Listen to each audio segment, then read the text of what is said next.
All right, let's deep dive. And today we're tackling a request we got straight from you guys, Mexico's new president, Claudia Sheinbaum. You want the inside scoop beyond the headlines.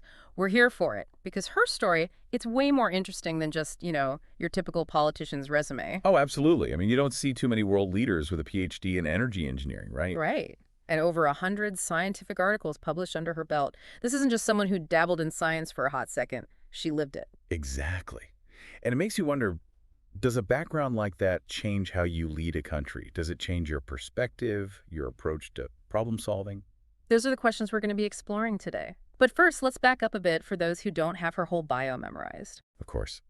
So, Claudia Sheinbaum, born in Mexico City in 1962 to a Jewish family, and get this, her maternal grandparents, they sled the Holocaust, escaping from Bulgaria in the 1940s. Wow. Talk about a journey of family history that's got to shape your worldview. And both her parents were scientists too, right? They were. Her mom, a biologist and professor, her dad, a chemical engineer. So you can kind of see those influences from the very beginning. It's in her blood. Right. And it wasn't just a passing interest for her either. She dove headfirst into the world of physics at UNAM, UNAM. the National Autonomous University of Mexico. It's a big That's deal. one heck of a school. Okay, so physics at UNAM, then goes on to get her PhD in energy engineering. Yeah. This one's got the brains. But here's where it gets really interesting to me. You're talking about her time at the Lawrence Berkeley National Lab? Ding, ding, ding. This wasn't just theoretical for her. She was analyzing Mexican energy use, getting into the nitty-gritty of how a country powers itself.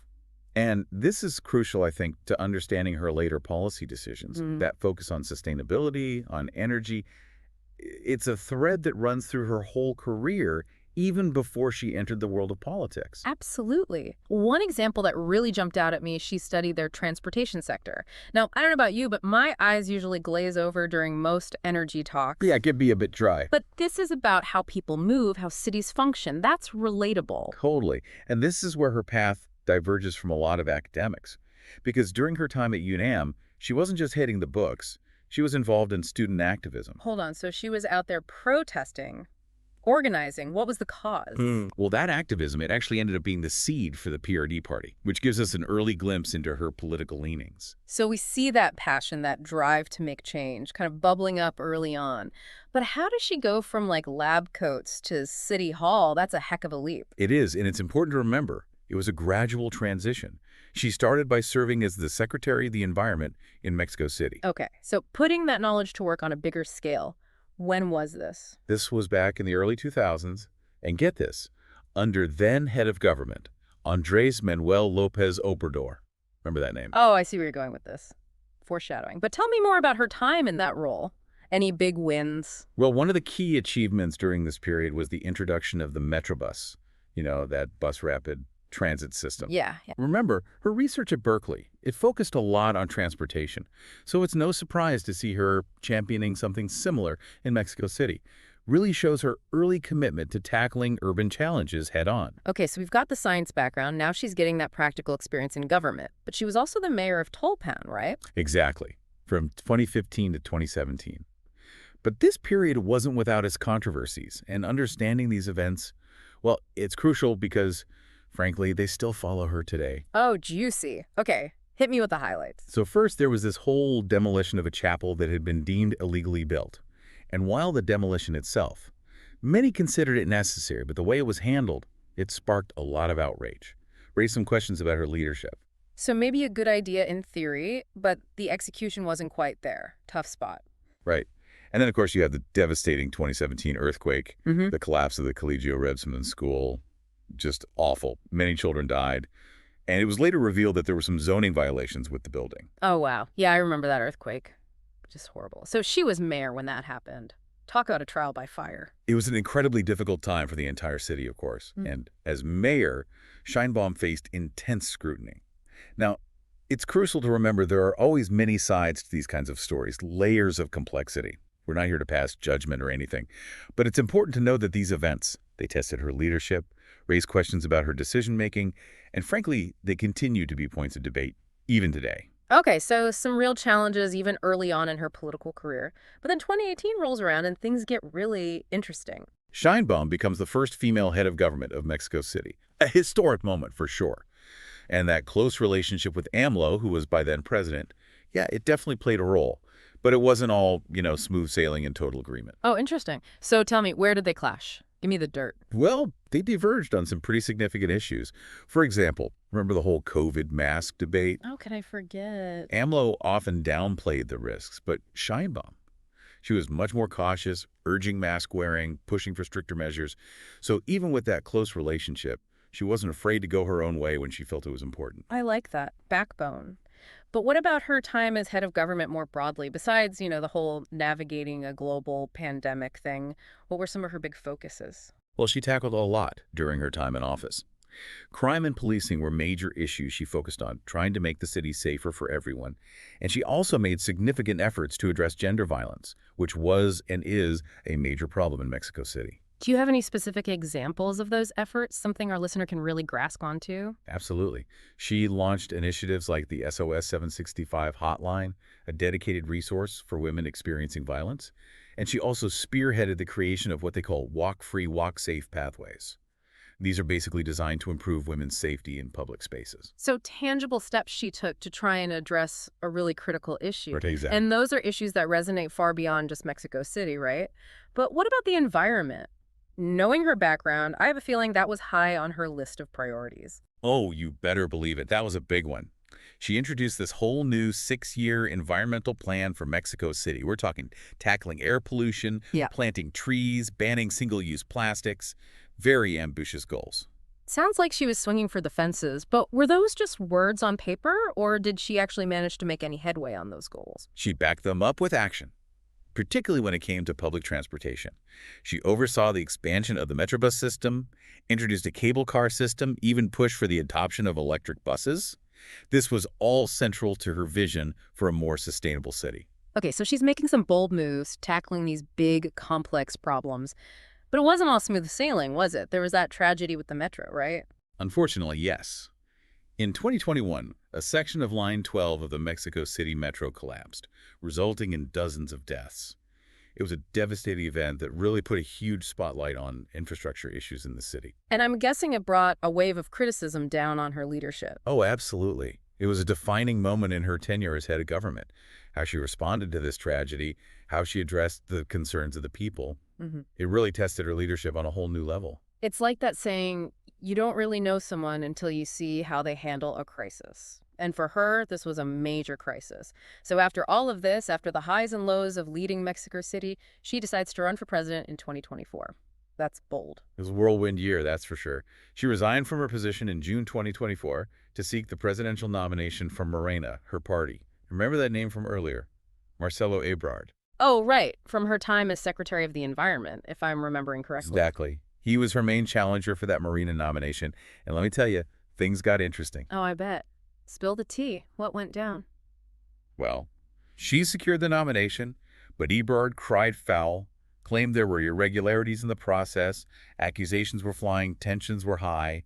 But Sheinbaum, throughout it all, she remained composed, even under that intense scrutiny.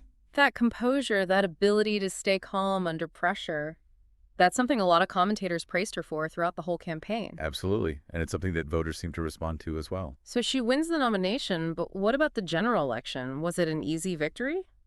Not exactly. And remember those past controversies we discussed?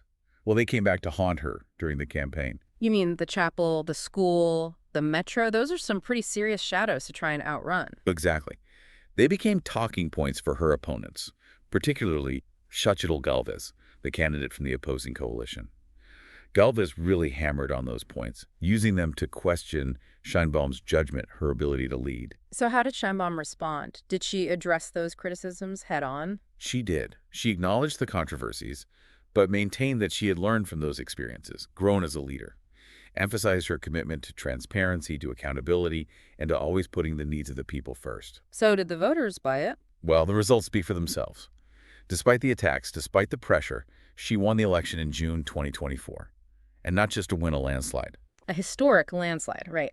The highest vote count Mexico's ever seen. She becomes Mexico's first female president. Talk about shattering that glass ceiling. What an incredible moment. So she steps into this role, inherits a country with its own unique set of challenges. What does she do first? Well, cabinet appointments were key.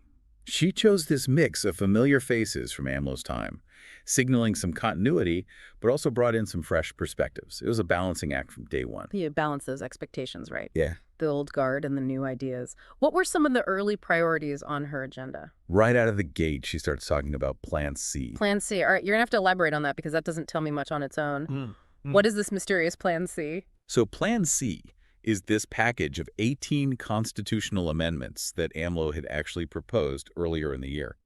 And these aren't small tweaks, we're talking big changes. Like what?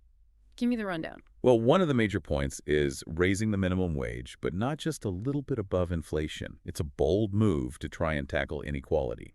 And then there's this idea of enshrining social programs directly into the Constitution. Okay, so guaranteeing those programs, making them a lot harder to undo, that's a big statement. Anything else? Oh, yeah, there's even talk of changing how members of the judiciary are elected. Imagine the implications of that on the balance of power. Whoa. Plan C sounds like it'll be a major battleground in Congress.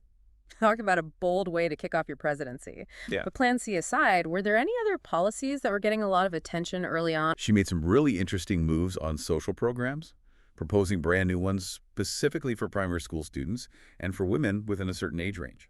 Targeting specific demographics, interesting strategy. What was the thinking behind that, do you think? Well, these demographics, they represent significant portions of the population and are often hit hardest by poverty and lack of opportunity. It's a way of investing in the future, empowering those who need it most. And potentially building a very loyal base of support down the line. Smart move. But what about one of her biggest campaign promises, re-election? Ah, yes. She didn't waste any time on that one. Almost immediately, she started pushing for a constitutional amendment that would ban re-election for any elected office. Wow, no second terms for anyone, including herself. That is a bold move, especially given how long some past presidents in Mexico have clung to power. Exactly. It was a clear signal that she was serious about changing the way things were done, about breaking from those old patterns of power consolidation. A strong statement for sure. So we've talked about her domestic agenda, but what about her presence on the world stage? How did she handle those early days of international diplomacy? Well, she certainly made a splash with her decision regarding the King of Spain. Right, the whole not inviting him to the inauguration thing. Okay, last time we talked about it, I was still a bit fuzzy on the details. Walk me through it again. So right before the inauguration, it's announced that the King of Spain is not invited to the ceremony. Big news, right? Huge. It's not every day you see a brand new president snubbing a king, especially one with such historical ties to your country. Exactly. And everyone wanted to know why. Well, it turned out it was a very calculated move, a very deliberate message to Spain. Okay, I'm on the edge of my seat. What was the message?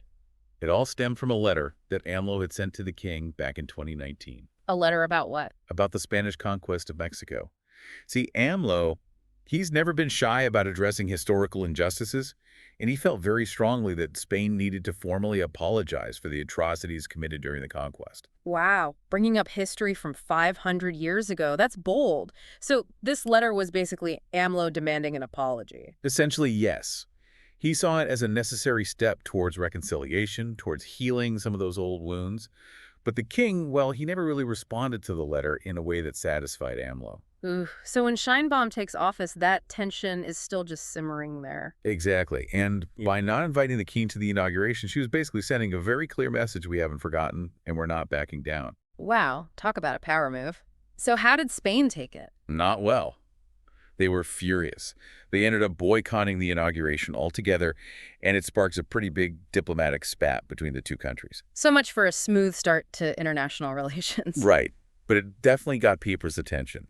And it set the stage for a more assertive, less compromising approach from Sheinbaum on the world stage. She wasn't afraid to stand up for what she believed in, even if it ruffled some feathers. And it wasn't just that they happened, right? It was how those controversies were used against her. Opponents, especially Galvez, they painted her as reckless, out of touch with the people. Things got nasty. So how did she handle the heat? Did those attacks throw her off her game at all? That's what was remarkable, honestly. Throughout the entire campaign, she kept her cool. Even when those attacks were coming fast and furious, she never seemed to lose her composure. Not publicly, anyway. It's like that saying, grace under fire. Exactly. And voters responded to it. June 2024, the results roll in. She wins. Nah. And not even close. We're talking a historic landslide victory, the highest vote count Mexico's ever seen. First female president, record-breaking victory, talk about making an entrance. So she steps into this role. What's first on the agenda? What were some of her top priorities? Well, she had to make some key cabinet appointments first, right? Hmm. She ended up choosing this mix of familiar faces, people from AMLO's time, but also brought in some new blood, some fresh perspectives. A balancing act, for sure. Got to keep the old guard happy, but also signal that you're bringing in new ideas. So besides that, what else was high on her to-do list? Right away, she starts talking about Plan C. Plan C. Okay, yeah. Last time you mentioned that, I was a little lost. Refresh my memory. What is Plan C again? Basically, it's this package of, get this, 18 constitutional amendments that AMLO had actually put forward earlier in the year.